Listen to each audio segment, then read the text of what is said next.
we might have our best cruise news that we've had in, well, over a year, and I've got all of it up next.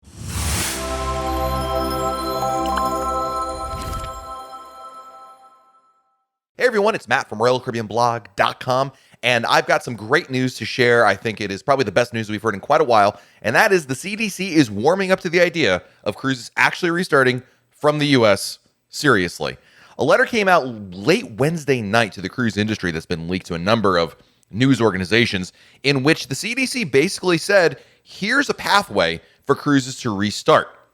The most important part of this is that the CDC opened up the possibility for passenger voyages to start by mid-July. Now, there's 5 tenants that are part of this, and we should also probably say right at the get-go here that a lot of this is still very much a developing story. So I suspect even hours after I post this video, some of this may change, some things we know may change, but I think the principal thing to understand is that the door is opening. So here are the 5 tenants the CDC pointed out to as for clarification for the cruise lines in order for restart. Number 1, cruise ships can bypass the required simulated test voyages carrying volunteers and jump to sailings with paying passengers if 98% of the crew and 95% of the passengers are fully vaccinated. Number 2, the CDC will review and respond to applications from cruise lines for simulated voyages within 5 days, a review previously expected to take 60 days. That's a big change right there. Number 3, CDC will update its testing and quarantine requirements for passengers and crew that are on sailings with paying passengers to align with the CDC's guidance for fully vaccinated people. So, for example, instead of taking a PCR lab test ahead of boarding, vaccinated passengers can take a rapid antigen test upon embarkation. Number 4, the CDC has clarified that cruise ship operators may enter into a multi-port agreement rather than a single port agreement, as long as all port and local authorities sign the agreement. And number 5, the CDC has clarified guidance on quarantine guidelines for passengers who may be exposed to or contract COVID-19. For example, local passengers may be able to drive home, and passengers who have traveled by air to cruise may quarantine in a hotel. Now, this is huge news because this is, number 1, coming directly from the CDC. Number 2, the best chance we've heard of cruises actually restarting. 2 of these tenets really jump out at me as being super critical. Number 1, the vaccine requirement. If a cruise line elects to say, okay, we're going to make sure that 98% of our crew and 95% of our passengers are fully vaccinated, the ship can actually restart cruises, I want to say immediately, but pretty darn close to that without having to go through a lot of other hoops. Now, Norwegian Cruise Line has already committed to that plan. They actually submitted an idea in which 100% of their crew and their passengers would be required to be fully vaccinated in order to sail from the U.S. So in that example, certainly that would seem they would be able to do that. But in addition to that, the cruise lines could still pursue the simulated voyages with a mix of vaccinated and unvaccinated crew members and, of course, passengers as well, and go down that road as well. And that leads me to the second part of it, which is that for the applications to restart and do the simulated voyages, to go down from 60 to 5 days means within a week now, you could get a simulated test cruise going instead of waiting 2 months. That is absolutely phenomenal. Now, this news has a lot to digest with it, right? Number 1 is the vaccine requirement. It's one of those, good news or maybe bad news, depending on how you're looking at it, because obviously a lot of people have very strong opinions about the vaccine. Royal Caribbean has not committed, by the way, to any vaccine requirement across its fleet. Yes, most of its ships this summer will require it for cruises out of the Caribbean and Europe, but obviously Quantum of the Seas out of Singapore does not require it. And in addition, Royal Caribbean has gone on record by saying they have not made a decision if they'll require it or not. And then there's one other issue, which is, of course, Florida Governor Ron DeSantis actually passed a new executive order recently that prohibits private businesses from requiring a vaccine for its passengers in this case, or its customers, really.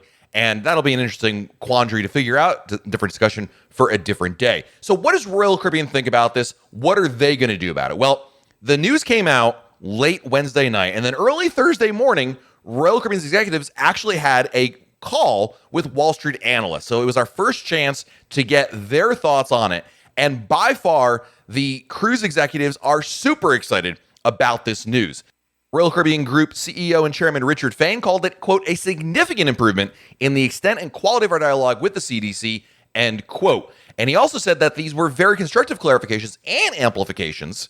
And Fain sees this as a major step forward. Quote, we believe that this communication really helps us to see a clear and achievable pathway forward to a safe and healthy cruising in the future. Now, Mr. Fain and Royal Caribbean International President and CEO Michael Bailey both wanted to be a little more cautious about this. This is brand new news. And Mr. Fain said, quote, "There are still a great many details to be provided in the future and others that need to be resolved. We need to be cautious about all of this. Nevertheless, we now have high hopes that these details can be resolved quickly." And Mr. Fain did not rule out a July restart. Says, quote, "It could be possible to restart cruising by mid-July." But he did mention, by the way, in case you're having this vision of all the ships in the fleet returning to service at once, he said, quote, "I would also emphasize that the restart does not mean that we will immediately go into full operation.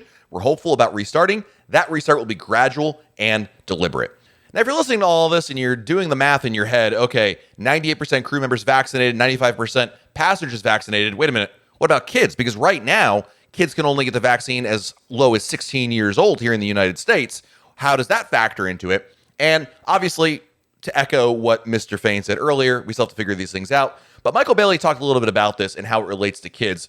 And he cautioned that we really have to sit, study, and discuss with the CDC, understand all these different nuances. But Mr. Bailey does believe, by the way, that we've been told that in the coming weeks and months that the age limit will likely drop to 12 years old, and we're encouraged by that. But what about 11 years old? Well, no update on that. We'll have to wait and see how that kind of plays out. Not to mention, by the way, that there is the potential, by the way, for diverging timelines, something that both executives talked about, that basically you could have some ships restarting with vaccinations required, whereas other ships may not. Remains to be seen. Again, all this is truly what we can call breaking news. I know that term gets thrown out a lot lately, but it really is the case in terms of what to expect with all of this. I think the basic, most important thing you can take away from this news is that the cruise lines have now probably their best chance at restarting cruises this summer. You have to remember, the CDC has been very quiet, hasn't provided a whole lot of information, and over the course of the last couple of months, the industry, the cruise line industry,